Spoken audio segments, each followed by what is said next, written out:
On voit le drapeau de la femme. On doit voir le drapeau de la Waouh, waouh, Il faut que vous soyez contents d'être indépendants. Amen. Amen. C'est important. Alléluia. Amen.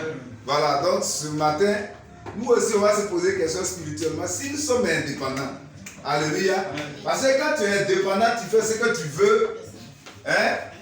Tu vis de ce que tu veux. Tu profites de ce que tu veux. Tu as le pouvoir. C'est tout ça qui fait l'indépendance. Alléluia. Amen. Mais est-ce que nous chrétiens aussi on est indépendants? Parce que est-ce qu'on arrive à faire tout ce qu'on veut spirituellement? Alléluia. Amen. Est-ce que les démons là ne sont pas en train de nous tacler un peu? Alléluia. Amen. Est-ce que les esprits bizarres là ne nous empêchent pas de réussir, ne nous empêchent pas de voyager, ne nous empêchent pas d'avoir les moyens, ne nous empêchent pas ceci et cela? Alléluia. Amen. Pour que tu sois réellement libre, alléluia, Amen. bien-aimé, il faille que tu donnes ta vie au Seigneur. Nous allons comprendre notre Bible dans le livre de Jean 8, verset 36. Jean 8, verset 36. Franchi, Vous serez vraiment libre. vous serez vraiment libre. Amen. Amen. Qu'est-ce que ça veut dire?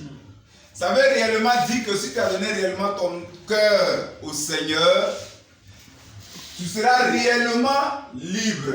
Tu ne seras plus sous le joug du diable, tu ne seras plus sous le joug de l'ennemi, tu ne seras plus sous le joug de la sorcellerie, tu ne seras plus sous le joug de l'échec, tu ne seras plus sous le joug de toutes ces choses. Il faut réellement donner sa vie au Seigneur. Quand on dit la sorcellerie existe, c'est une réalité, c'est une vérité. Vous voyez des gens intelligents, sages, qui ne sont rien devenus, c'est pas parce qu'ils sont bêtes. Dans la tête de beaucoup de personnes, ils ont envie de construire. Ils ont envie de payer voiture. Ils ont envie de voyager. Ils ont envie d'être bien être. Ils ont envie de bien vivre. Mais en réalité, ils n'y arrivent pas. Vous pensez qu'ils ne sont pas conscients? Si, ils sont conscients. Le diable les empêche simplement de réussir. Amen. Alléluia. Sinon, comment vous pouvez comprendre? Vous voyez un jeune qui a fini ses études, qui a fait tous ses diplômes. Quand on étudiait, il y a une corvée qu'on se donnait, on dit 2 capis. Ça veut dire qu'il y a quelqu'un qui a fini d'étudier, il a veillé à cause du BPC, à cause du bac, il a fait tous ses diplômes. Et puis cette personne ne travaille pas. Vous pensez que la personne est heureuse, mais c'est parce que la personne est bête? Non, la personne a envie de travailler, la personne a envie de devenir quelqu'un. Mais en réalité, dans le monde spirituel, quelque chose lui bloque. Amen. Alléluia. Amen. Ce matin, nous parlons d'indépendance. Je veux aussi parler d'indépendance spirituelle. Comment est-ce que tu peux être indépendant spirituel? Ou à quel moment tu peux être indépendant spirituel? C'est quand tu auras donné réellement ta vie au Seigneur. C'est à ce moment-là que tu peux être indépendant spirituellement. Alléluia. Amen. C'est pourquoi il dit que si le Fils de l'homme t'a affranchi, tu seras réellement libre. Alléluia. Amen. Quels que soient les conseils qu'on va te donner, on va dire non, tu sais, aller à l'église, c'est une bonne chose, donne ta vie au Seigneur, faut arrêter ça, faut pas faire ceci, faut pas faire cela, tout ça, on va tout te dire. Mais tant que tu n'as pas été encore affranchi, ce qu'on dit là, tu ne peux pas comprendre ça. Alléluia. Amen. Ce qu'on te dit là, tu ne peux pas comprendre. J'ai l'habitude de dire souvent à mes enfants spirituels, j'ai dit lorsque tu fais un ministère, il faut penser à beaucoup de choses. Et que si les hommes de Dieu pensent comme ça, aucun chrétien ne va se plaindre. Comment je veux qu'on pense? Il faut te dire que l'acte que tu poses, tu seras jugé par le Seigneur ou tu seras récompensé par le Seigneur. Amen. Alléluia. Amen.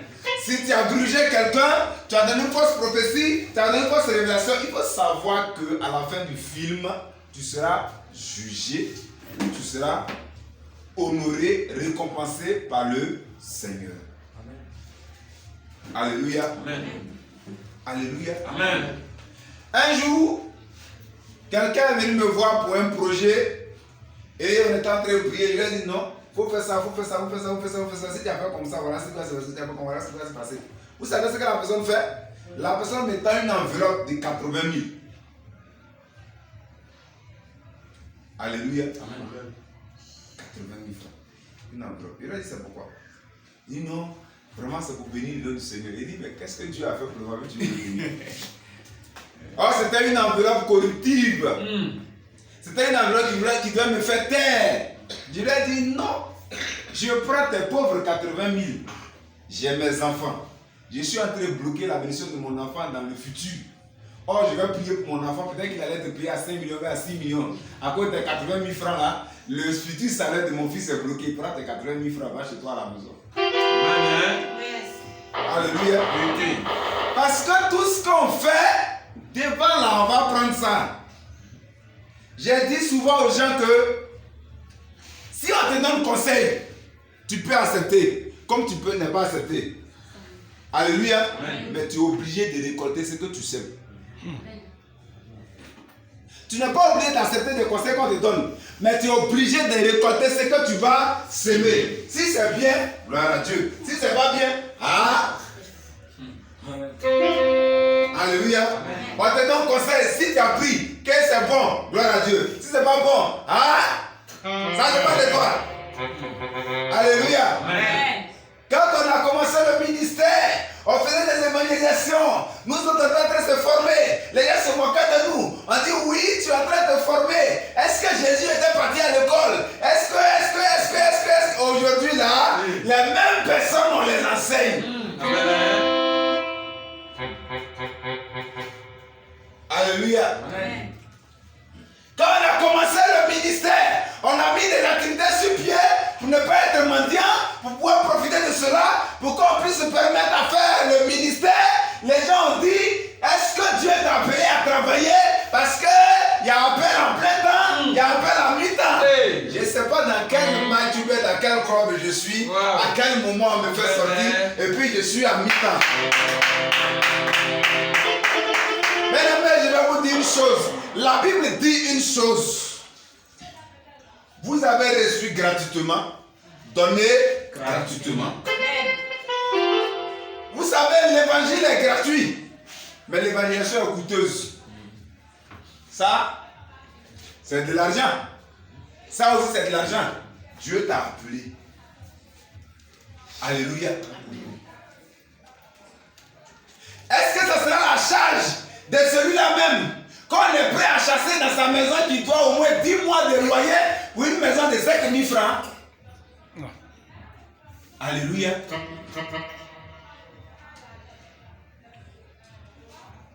Aujourd'hui, on a mis des choses sur pied qui permettent au ministère de fonctionner. Pour être indépendant, il faut te donner les moyens de ton indépendance. Il faut que tu te donnes les moyens de ton indépendance. Alléluia. Amen. Tant que tu supportes tous les 5 du mois, oui, alors c'est qui? Bon, c'est le propriétaire de maison. Tant que tu supportes ça, tu n'es pas indépendant. Oui. Alléluia. Amen. Mais si le Fils de l'homme vous a affranchi réellement, tous vos projets que vous voulez réaliser, le Saint-Esprit va vous accompagner et vous allez avoir toutes les victoires sur vos ennemis. Personne n'est bête sur la terre, tout le monde est intelligent. Chacun a envie de bien vivre. Souvent quand quelqu'un a réussi et puis il te parle, on a l'impression que toi à qui on parle, tu n'es pas intelligent. Tu es intelligent. Tu es conscient.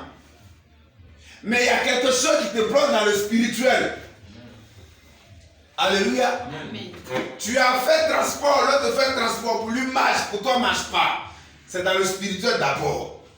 Tu es en train de faire bâtiment, l'autre fait bâtiment, pour lui marche, pour toi marche pas. C'est dans le spirituel d'abord. Alléluia. Amen. Donc laissez-vous affranchir par le Seigneur. Acceptez réellement de vous asseoir dans le Seigneur. La colère, la haine, toutes ces choses ne vous apporteront rien. Demande à ta vie, qu'est-ce que ma vie peut servir à quelqu'un? De par moi, qui peut connaître le Seigneur? De par moi, qui sera affranchi par le Seigneur? De par moi, sur la vie de qui il aura la lumière? C'est de ça qu'il est question. Alléluia. Alléluia. Amen. J'ai souvent dit aux gens, si tu es né dans une famille pauvre, ce n'est pas un péché. Ce n'est pas de ta faute même d'ailleurs. Si tu es né dans une famille riche, ce n'est pas un péché. Ce n'est même pas de ta faute d'ailleurs. Si ton père ou ta mère sont des féticheurs, ce n'est pas un péché pour toi. Ce n'est pas de ta faute. Mais si toi tu meurs pauvre, ça c'est ton péché. Alléluia. Amen. Parce que tu as le pouvoir maintenant de changer ta situation future. Amen. Cela dépend des décisions que tu prends maintenant. Alléluia. Amen. Ça dépend de la décision que tu prends maintenant. Et quand tu prends cette décision, ne regarde pas en arrière comme la femme de Lot. Parce que si tu regardes en arrière, tout va s'écrouler. Qu'est-ce qu'on appelle regarder en arrière? Parce que quelqu'un qui veut réussir, il va lui-même se priver de beaucoup de choses. Une personne qui veut devenir quelqu'un, il devient carrément une autre personne bizarre. On te traite de tous les noms. Parce que tu te prives de beaucoup de choses. Quand tu es sur le chemin de la réussite, ne regarde plus derrière. Alléluia. Amen. Ne regarde plus derrière. Laisse la copine et puis prends une femme. Quelqu'un n'a pas compris encore. J'ai dit, il faut laisser la copine et puis tu prends une femme. Une copine, il n'y a pas d'assurance. Mais celle avec qui tu vas être, et quand tu décides de ranger ta vie, il y a une assurance. Amen. Au début, vous ne pouvez pas vous attendre. Mais si à la fin du film, vous souhaitez réussir, à un moment donné, chacun met l'eau dans son vin. Et puis vous allez vous comprendre. Amen. Amen. Alléluia. Amen. Laisse le gouvernement. Cherche plutôt un travail. Alléluia. Amen. Je fais ici aujourd'hui un peu, je fais ici un peu, je fais ici un peu. Concentre-toi sur quelque chose. Il n'y a pas un métier sur la terre ici où quelqu'un n'a pas réussi. Amen. Amen. Dans la cordonnerie, il y a des gens qui ont réussi. Pendant que des gens disent que ce n'est pas un métier. Le président de la République ne marche pas nu-pied. C'est la chaussure à lui qui fait là. C'est un cordonnier. Si vous voulez, dites que c'est une entreprise de fabrication, de conception, de quoi. C'est un cordonnier.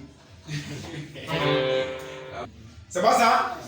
Ailleurs, on dit c'est les stylistes qui nous habillent. Là-bas, on dit c'est le modéliste. Au quartier, on dit c'est un chocolo. C'est même pas il coupe et puis il met l'aiguille dedans. Quand c'est fait, c'est habillé. Donc, dans la couture, on réussit dedans. Pendant qu'on se moque du chocolo du quartier, on acclame les soumsets. Non, pas Félix. C'est Moïse là. Les stylistes, les modélistes, ou bien les Amadi, l'Alfadi, toutes ces personnes, on les acclame. Au quartier, on dit, lui, c'est un couturier. Alléluia. On a vu des instituteurs qui ont construit des maisons, pendant qu'il y a des instituteurs qui n'ont rien réalisé. Pour dire que l'activité dans laquelle tu te trouves, il y a des gens qui ont réalisé dedans. Il y a des gens qui ont réussi dedans. Amen. Ça dépend de qui marche avec toi. Amen. Ça dépend de ce qui est en toi. Alléluia. Amen. Alléluia. Amen. J'ai l'habitude de dire aux gens que oui, les gens disent non, le ministère est dur, le ministère est en train de... Bon, moi je ne sais pas si c'est dans le ministère, ou bien c'est à côté du ministère, ou bien c'est après le ministère. Parce que je ne vois pas la difficulté dans le ministère, tel que les gens le rencontrent. Moi personnellement, je ne vois pas la difficulté dans le ministère. Si c'est à cause de manger, on dit c'est dur. Moi-même, je mets un peu dans la poubelle par moment. Alléluia. C'est à cause de quoi on peut dire que c'est dur, par exemple, le ministère. C'est à cause de quoi on peut dire que c'est dur, les pasteurs. Qu'est-ce qu'on peut dire souvent que c'est dur? J'entends souvent des gens dire non, j'ai souffert, ma femme et moi, on a dormi sur les bancs, on a dormi au marché, on a dormi ici. Je vous pose une question, mon fils. Je te demande une chose. On parle du roi des rois. On te dit tu viens de faire tout de suite un mariage avec le président de la République. Dis-moi si tu peux m'inviter dans le même quartier où tu étais. Hein? Mais pourquoi c'est quand tu deviens ministre du Seigneur que tu peux être la risée du monde entier? Et c'est pas sur cette question vous avez une fois traversé l'esprit. Hein? La simple copine du ministre d'un président, quand elle passe son cortège, vous ne voyez pas? Vous voyez son cortège, non? Et puis toi, tu es l'épouse du Seigneur. Ta voiture personnelle, c'est le bus. Alléluia. Amen. Non, en fait, il faut qu'on se demande beaucoup de choses. Est-ce que tu es réellement affranchi?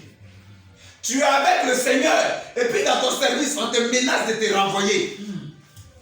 Celui qui te menace de te renvoyer, quand il s'en va dormir, il faut que quelqu'un le menace. Et quand il vient, il faut qu'il te prenne des excuses. On te menace de t'arracher ton pain. On te menace de certaines choses. Mais il faut que l'esprit qui est avec toi menace celui qui te menace. Amen. Regardez quand vous lisez la Bible dans Malachie. Il dit apportez dans ma maison vos dîmes et vos offrandes. Il ne s'arrête pas là. Il dit je menacerai. Il n'a pas dit le pasteur va menacer. Il n'a pas dit le prophète. Il dit je menacerai le dévoreur dans ta vie. Il dit moi je menacerai le dévoreur. Bien aimé, quand on dit, c'est quand on menace dans sa vie au Seigneur qu'on souffre. Moi je ne crois pas à ça. Parce que moi je n'ai pas encore vécu ça.